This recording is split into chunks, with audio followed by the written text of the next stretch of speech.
ओम शांति। बाबा की याद संपूर्ण संसार की और मनुष्य आत्मा की हर समस्या का समाधान है। और इसीलिए बाबा जब आते हैं तो हमें सबसे पहले याद की यात्रा सिखलाते हैं। और इस याद का आधार है परमपिता परमात्मा का यथार्थ परिचय, उनको जानना, उनको मानना, उनको अपना बनाना और उन्हें दिल से प्यार से याद करना। परंतु अक्सर मनुष्य आत्मा का संशय उसे निश्चय बुद्धि बनने नहीं देता, प्रीत बुद्धि बनने नहीं देता और किसी न किसी बात में उलझकर मनुष्य आत्मा अपने आप को ईश्वरीय प्राप्तियों से वंचित कर लेती है। और इसीलिए बाबा रोज़ हमें स्मृति दिलाते हैं कि वास्तविकता में हमारा परिचय क्या है, परमात्मा कौन है और उसकी याद से हमें कितनी अनंत प्राप्तियां होती हैं। और ये स्मृति ही आत्मा को विभिन्न प्रकार की समर्थियां दिला देती हैं। आज की मुरली भी हमें इस ईश्वरीय याद का महत्व बता रही है। सुनते हैं प्यारे बाबा के मधुर महावाक्य। आज है 11 तारीख, 11 जुलाई 2025। बाबा के महावाक्य हैं, मीठे बच्चे, पहले पहले सबको बाप का सही परिचय देकर गीता का भगवान सिद्ध करो, फिर तुम्हारा नाम बाला होगा। प्रश्न है, तुम बच्चों ने चारों युगों में चक्र लगाया है, उसकी रस्म भक्ति में चल रही है, वह कौन सी? बुद्धि पर जोर डालेंगे तो याद आएगा कौन सी रस्म हमारे सृष्टि चक्र को बार बार याद दिलाती है। उत्तर है, तुमने चारों युगों में चक्र लगाया, वह फिर सब शास्त्रों, चित्रों आदि को गाड़ी में रख चारों ओर परिक्रमा लगाते हैं, फिर घर में आकर सुला देते हैं। तुम ब्राह्मण, देवता, क्षत्रिय, वैश्य, शूद्र बनते, इस चक्र के बदले उन्होंने परिक्रमा दिलाना शुरू किया है ना? वह भी रस्म है। तो इन रस्मों के भावार्थ को खुद बाबा आकर हमें समझाते हैं। ओम शांति। रूहानी बाप बैठ रूहानी बच्चों को समझाते हैं। जब कोई को समझाते हो तो पहले यह क्लियर कर दो कि बाप एक है। पूछना नहीं है कि बाप एक है व अनेक है, ऐसे तो फिर अनेक कह देंगे। कहना ही है बाप रचता, गॉड फादर एक है। दुनिया में भी कहते हैं ना, गॉड इज वन। वह सब आत्माओं का बाप है। पहले पहले ऐसे भी नहीं कहना चाहिए कि वह बिंदी है। जब शुरू में समझाएं तो डायरेक्टली नहीं बोलना है, इसमें फिर मूंझ पड़ेंगे। पहले पहले तो यह अच्छी रीति समझाओ कि दो बाप है। कौन से दो बाप है? लौकिक और पारलौकिक। लौकिक तो हर एक का होता ही है, लेकिन उनको कोई खुदा, कोई गॉड कहते हैं। है एक ही, चाहे खुदा कहो, चाहे गॉड कहो, चाहे भगवान कहो, है तो एक ही। सब एक को ही याद करते हैं। पहले पहले यह पक्का निश्चय कराओ कि फादर है स्वर्ग की रचना करने वाला। वह यहाँ आएंगे स्वर्ग का मालिक बनाने, जिसको शिव जयंती भी कहते हैं। यह भी तुम बच्चे जानते हो, स्वर्ग का रचता भारत में ही स्वर्ग रचते हैं। जिसमें देवी देवताओं का ही राज्य होता है। तो पहले पहले बाप का ही परिचय देना है। उनका नाम है शिव। गीता में भगवान उवाच है ना, पहले पहले तो यह निश्चय कराए लिखा लेना चाहिए। क्या लिखवाना है? गीता में है भगवान उवाच, मैं तुमको राजयोग सिखाता हूँ, अर्थात नर से नारायण बनाता हूँ। यह कौन बना सकते हैं? ज़रूर समझाना पड़े। भगवान कौन है, फिर यह भी समझाना होता है। सतयुग में पहले नंबर में जो लक्ष्मी नारायण हैं, ज़रूर वही 84 जन्म लेते होंगे। पीछे फिर और धर्म वाले आते हैं, उन्हों के इतने जन्म हो ना सके। पहले आने वालों के ही 84 जन्म होते हैं। डेफिनेटली जो बाद में आएंगे उनके जन्म कम होंगे। जो सबसे पहले आए और अंत तक रहते हैं उनके 84 जन्म, जो बाद में आए उनके कम। सतयुग में तो कुछ सीखते नहीं हैं, ज़रूर संगम पर ही सीखते होंगे, है ना। संगम पर ही सब कुछ सीखते हैं ना। तो पहले पहले बाप का परिचय देना है। जैसे आत्मा देखने में नहीं आती है, समझ सकते हैं, वैसे परमात्मा को भी देख नहीं सकते। इन आँखों से देख नहीं सकते। क्यों? आँखों की तो लिमिटेशन है। आत्मा अनलिमिटेड है, परमात्मा अनलिमिटेड है। तो हद की आँखों से बेहद की चीज़ कैसे देखेंगे, है ना। तो बुद्धि से समझते हैं। बुद्धि का तीसरा नेत्र है ना, तो बुद्धि से समझते हैं। वह हम आत्माओं का बाप है। उनको कहा जाता है परम आत्मा। वह सदैव पावन है ना। आत्मा पहले पावन है, फिर पतित बन जाते हैं, परंतु परमात्मा सदैव पावन है। उनको आकर पतित दुनिया को पावन बनाना होता है। तो पहले बाप एक है, यह सिद्ध कर बताने से गीता का भगवान श्री कृष्ण नहीं है, वह भी सिद्ध हो जाएगा। तुम बच्चों को सिद्ध कर बताना है। एक बाप को ही ट्रुथ कहा जाता है ना। गॉड इज़ वन और फिर गॉड इज़ ट्रुथ, ये भी बताना है। बाकी कर्मकांड व तीर्थ आदि की बातें सब भक्ति के शास्त्रों में है। ज्ञान में तो इनका कोई वर्णन ही नहीं है। यहाँ कोई शास्त्र नहीं, बाप आकर सारा राज समझाते हैं।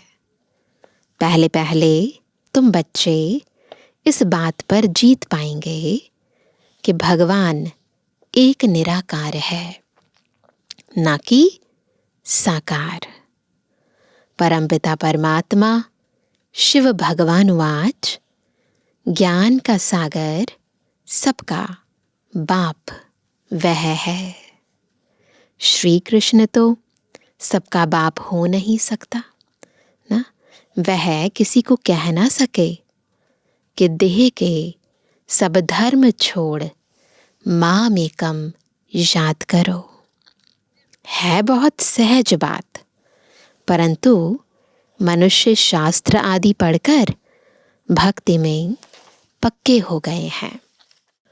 आजकल शास्त्रों आदि को गाड़ी में रख परिक्रमा देते हैं। चित्रों को, ग्रंथ को भी परिक्रमा दिलाते हैं। गुरु ग्रंथ साहिब को परिक्रमा दिलाते हैं, फिर घर ले आकर सुलाते हैं, है ना। अभी तुम बच्चे जानते हो, हम देवता से क्षत्रिय, वैश्य, शूद्र बनते हैं, यह चक्र लगाते हैं। तो ये चक्र, इसकी यादगार फिर भक्ति मार्ग में मनाते हैं। चक्र के बदले वह फिर परिक्रमा दिलाकर घर में जाए रखते हैं। उन्हों का एक मुकर्रर दिन रहता है। जब परिक्रमा दिलाते हैं तो पहले पहले यह सिद्ध कर बताना है कि श्री कृष्ण भगवानुवाच नहीं, परंतु शिव भगवानुवाच है। शिव ही पुनर्जन्म रहित है। वह आते जरूर है, परंतु उनका दिव्य नाम है। भागीरथ पर आकर सवार होते हैं, है ना। कौन है वो भाग्यशाली रथ? ब्रह्मा बाबा। पतितों को आकर पावन बनाते हैं। रचता और रचना के आदि मध्य अंत का राज समझाते हैं, जो नॉलेज और कोई नहीं जानते हैं। बाप को आपे ही आकर अपना परिचय देना है। मुख्य बात है ही बाप के परिचय की। वही गीता का भगवान है। यह तुम सिद्ध कर बताएंगे तो तुम्हारा नाम बहुत बाला हो जाएगा। तो ऐसा पर्चा बनाकर उसमें चित्र आदि भी लगाकर फिर एरोप्लेन से गिराने चाहिए। तो बाबा सेवा की विभिन्न विधियां बता रहे हैं। बाप मुख्य मुख्य बातें समझाते रहते हैं। तुम्हारी मुख्य एक बात में जीत हुई तो बस तुमने जीत पाई। इसमें तुम्हारा नाम बहुत बाला हुआ है। इसमें कोई खिटपिट नहीं करेंगे। यह बड़ी क्लियर बात है। बाप कहते हैं, मैं सर्वव्यापी कैसे हो सकता हूँ? मैं तो आकर बच्चों को नॉलेज सुनाता हूँ। पुकारते भी हैं, आकर पावन बनाओ। जो ज्ञान दे, जो पावन बनाए, वो सब जगह तो हो नहीं सकता ना, है ना। सब में तो ज्ञान नहीं है, सब तो पवित्र है ही नहीं। तो रचता और रचना का ज्ञान सुनाओ, कहते हैं ना भगवान को। महिमा भी बाप की अलग, श्री कृष्ण की अलग है। ऐसे नहीं शिव बाबा आकर फिर श्री कृष्ण व नारायण बनते हैं। 84 जन्मों में आते हैं। नहीं, ऐसा तो नहीं होता ना। तुम्हारी बुद्धि सारी यह बातें समझाने में लगी रहनी चाहिए ना। मुख्य है ही गीता। भगवानुवाच है तो जरूर भगवान का मुख चाहिए ना, है ना। भगवानुवाच यानी भगवान बोले, तो बिना मुख के कैसे बोलेंगे? भगवान तो है निराकार। आत्मा मुख बगैर बोले कैसे? तब कहते हैं, क्या लिखा है श्रीमद् भगवद गीता में? मैं साधारण तन का आधार लेता हूँ। जो पहले लक्ष्मी नारायण बनते हैं, वही 84 जन्म लेते लेते पिछाड़ी में आते हैं। तो फिर उनके ही तन में आते हैं ना। वही नंबर 1 आत्मा उसी के तन में आते हैं। श्री कृष्ण के बहुत जन्मों के अंत में आते हैं। ऐसे ऐसे विचार सागर मंथन करो कि कैसे किसको समझाएं। एक ही बात से तुम्हारा नाम बाला हो जाएगा। रचता बाप का सबको मालूम पड़ जाएगा। फिर तुम्हारे पास बहुत आएंगे, तुमको बुलाएंगे कि यहाँ आकर भाषण करो।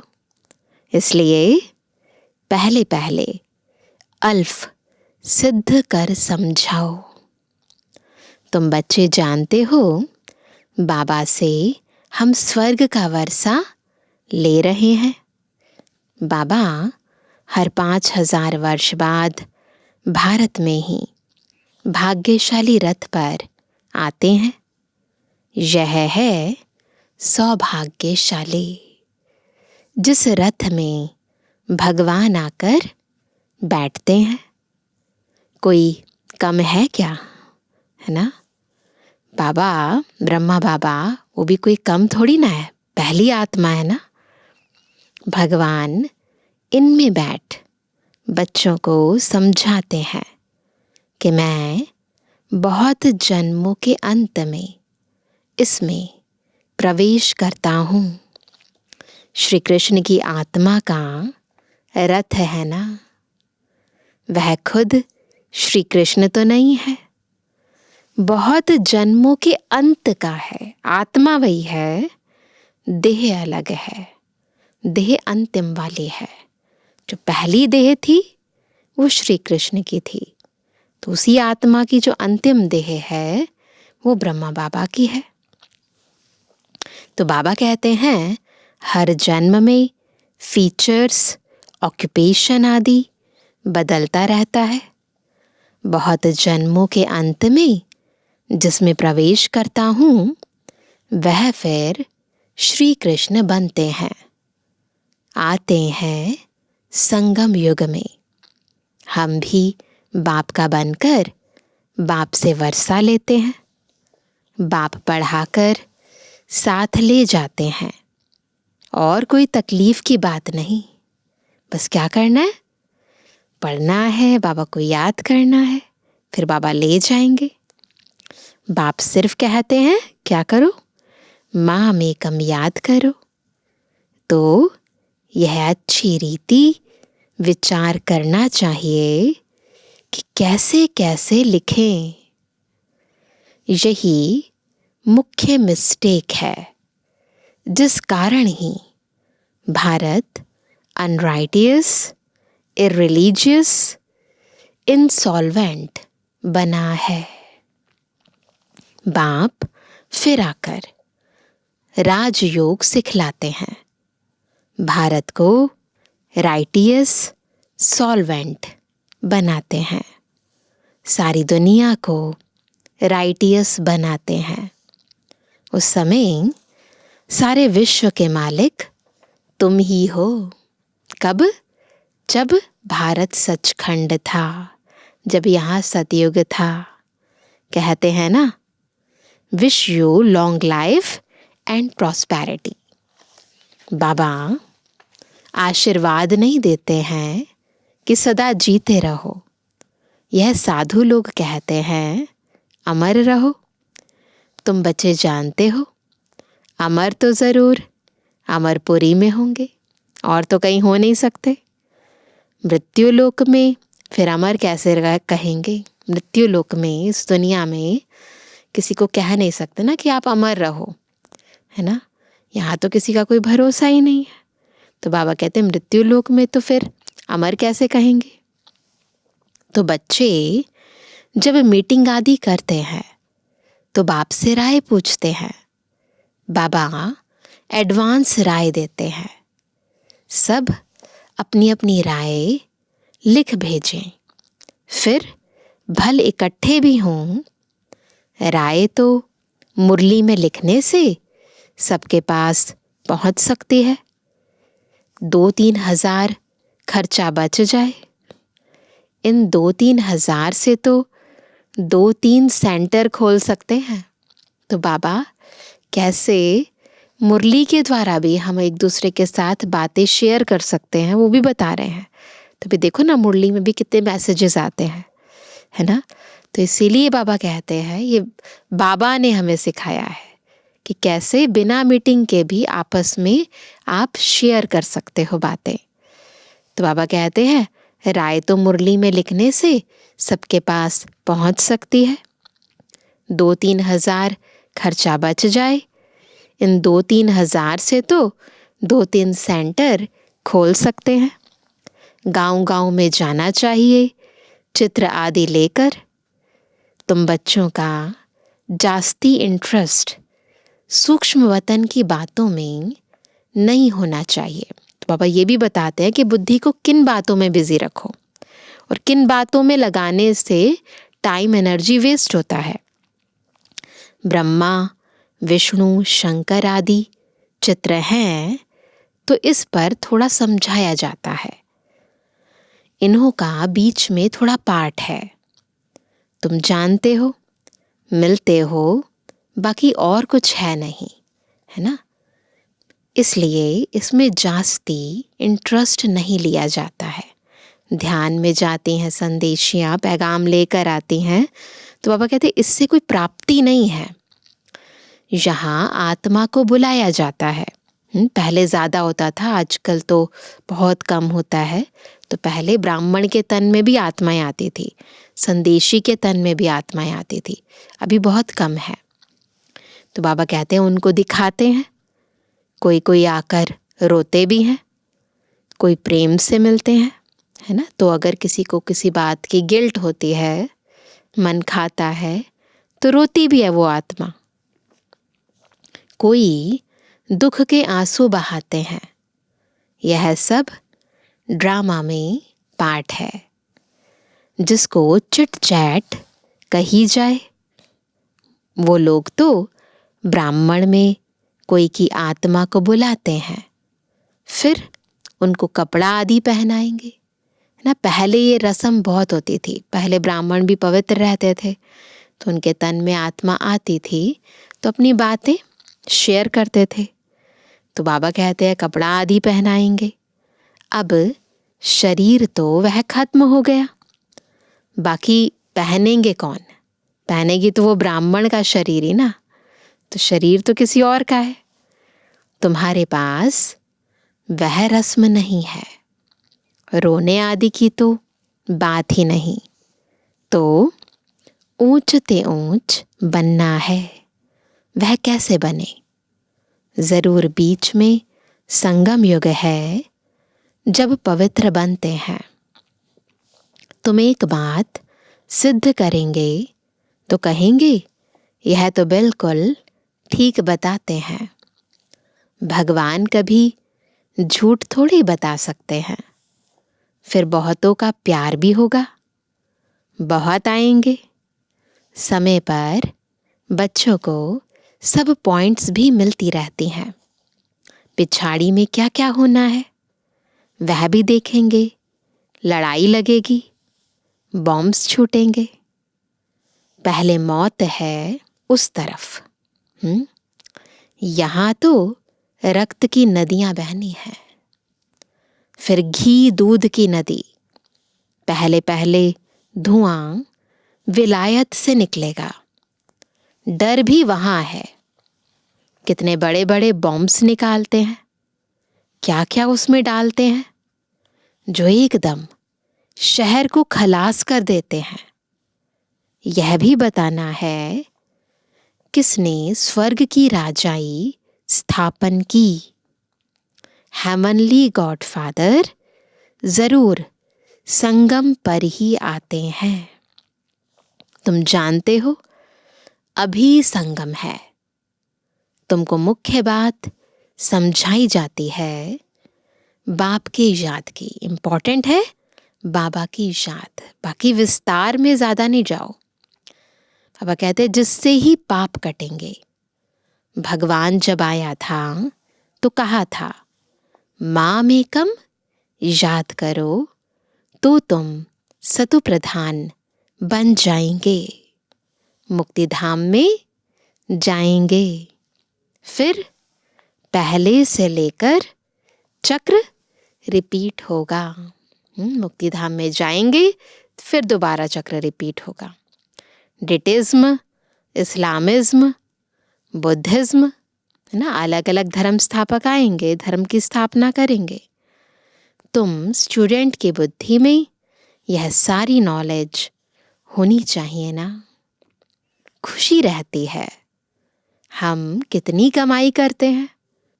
यह अमर कथा अमर बाबा तुमको सुनाते हैं। तुम्हारे अनेक नाम रख दिए हैं। मुख्य पहले पहले डिटिज्म, फिर सबकी वृद्धि होते होते झाड़ बढ़ता जाता है। देखा है ना झाड़ का चित्र? तो पहले है मुख्य तना, फिर अलग अलग धर्म स्थापक आते हैं। तो बाबा कहते हैं ऐसे झाड़ वृद्धि को पाता रहता है। अनेक धर्म, अनेक मतें हो जाती हैं। यह एक धर्म एक श्रीमत से स्थापन होता है, द्वैत की बात नहीं। यह रूहानी नॉलेज रूहानी बाप बैठ समझाते हैं।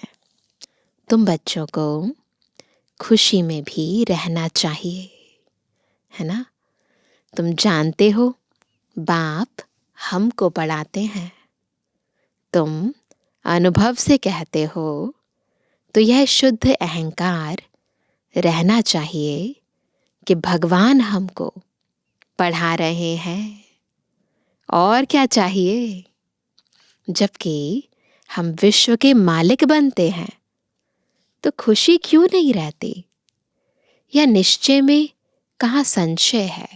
पापा ने कई बार बताया है खुशी क्यों नहीं रहती, क्योंकि कहीं ना कहीं कोई डाउट है। दो कारण बाबा ने कई बार बताया, एक देह अभिमान है, दूसरा कोई ना कोई संशय है। बाप में संशय नहीं लाना चाहिए, डाउट नहीं होना चाहिए। माया संशय में लाकर भुला देती है। बाबा ने समझाया है माया आंखों द्वारा बहुत धोखा देती है ना? अच्छी चीज देखेंगे तो दिल बित बित करेगी, क्या खाएं, है ना? आंखों से देखते हैं तब क्रोध आता है मारने लिए। देखे ही नहीं तो मारे कैसे? तो आंखें बहुत धोखा देती हैं। और इसीलिए देखो आजकल मोबाइल कितना धोखा देता है, कितना टाइम, कितनी एनर्जी वेस्ट कराता है। आंखों से देखते हैं तब लोभ मोह भी होता है। मुख्य धोखा देने वाली आंखें हैं, इन पर पूरी नजर रखनी चाहिए। कौन सी नजर रखेंगे? बुद्धि की नजर रखेंगे। ये आंखें धोखा देती हैं, ये आंख धोखा नहीं देगी, तो ये आंख इन दो आंखों पर नजर रखे। आत्मा को ज्ञान मिलता है तो फिर क्रिमिनलपना छूट जाता है। ऐसे भी नहीं है आंखों को निकाल देना है, ऐसे भी नहीं करना है। तुम्हें तो क्रिमिनल आई को सिविल आई बनाना है। क्या करना है? क्रिमिनल आई को सिविल आई बनाना है। तो ये जो देह अभिमान वश आत्मा देखती है, इसको फिर आत्म अभिमानी दृष्टि से देखना है। सबको आत्मा भाई भाई के रूप से देखना है। अच्छा मीठे मीठे के बेजवानी बच्चों पे जुबानी बाप दादा का दिल जान से को प्रेम से नंबरवार प्रसाद अंसार याद कर। रूहानी बच्चों की रूहानी बाप दादा को गुड मॉर्निंग, नमस्ते नमस्ते नमस्ते। धारणा के लिए मुख्य सार पहला, सदा इसी नशे व खुशी में रहना है कि हमको भगवान पढ़ाते हैं। किसी भी बात में संशय बुद्धि नहीं होना है, शुद्ध अहंकार रखना है ना? कौन सा अहंकार? शुद्ध अहंकार, स्वमान में रहना है। दूसरा, सूक्ष्म वतन की बातों में ज्यादा इंटरेस्ट नहीं रखना है। आत्मा को सतोप्रधान बनाने का पूरा पुरुषार्थ करना है। आपस में राय कर सबको बाप की सही पहचान देनी है। वरदान है पास विद ऑनर बनने के लिए पुरुषार्थ की गति तीव्र और ब्रेक पावरफुल रखने वाले यथार्थ योगी भव। कौन है यथार्थ योगी? जो पास विद ऑनर बनने के लिए पुरुषार्थ की गति तीव्र और ब्रेक पावरफुल रखते हैं, दोनों चीज़ें। वर्तमान समय के प्रमाण पुरुषार्थ की गति तीव्र और ब्रेक पावरफुल चाहिए, तब अंत में पास विद ऑनर बन सकेंगे, क्योंकि उस समय की परिस्थितियां बुद्धि में अनेक संकल्प लाने वाली होंगी। उस समय सब संकल्पों से परे एक संकल्प में स्थित होने का अभ्यास चाहिए। जिस समय विस्तार में बिखरी हुई बुद्धि हो, उस समय स्टॉप करने की प्रैक्टिस चाहिए। स्टॉप करना और होना, जितना समय चाहे उतना समय बुद्धि को एक संकल्प में स्थित कर लें। यही है यथार्थ योग। ना क्या करना है, जब चाहे तब बुद्धि को समेट ले और एक से लगा ले। स्लोगन है, आप ओबीडिएंट सर्वेंट हो, इसलिए अलमस्त नहीं हो सकते। सर्वेंट माना सदा सेवा पर उपस्थित, है ना। आज का व्यक्त इशारा, संकल्पों की शक्ति जमा कर श्रेष्ठ सेवा के निमित्त बनो। जैसे इंजेक्शन के द्वारा ब्लड में शक्ति भर देते हैं, है ना, ऐसे आपका श्रेष्ठ संकल्प इंजेक्शन का काम करेगा। संकल्प द्वारा संकल्प में शक्ति आ जाए। अभी इस सेवा की बहुत आवश्यकता है। स्वयं की सेफ्टी के लिए भी शुभ और श्रेष्ठ संकल्प की शक्ति, मतलब खुद की सेफ्टी के लिए भी शुभ और श्रेष्ठ संकल्प की शक्ति और निर्भयता की शक्ति जमा करो। तब ही अंत सुहाना और बेहद के कार्य में सहयोगी बन बेहद के विश्व के राज्य अधिकारी बन सकेंगे।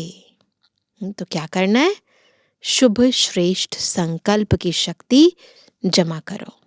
अच्छा, ओम शांति।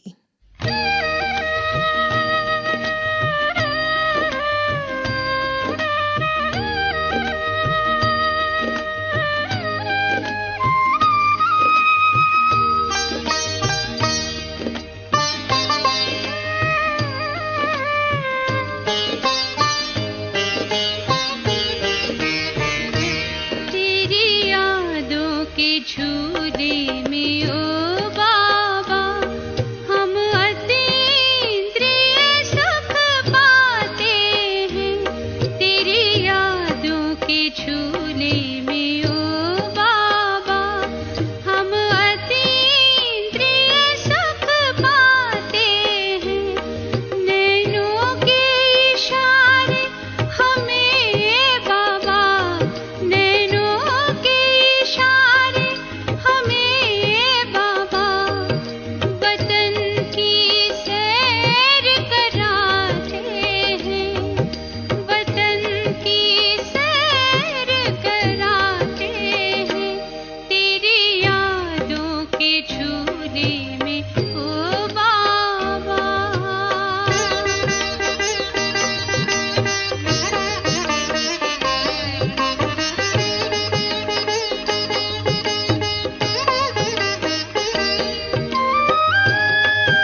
झोली में ओ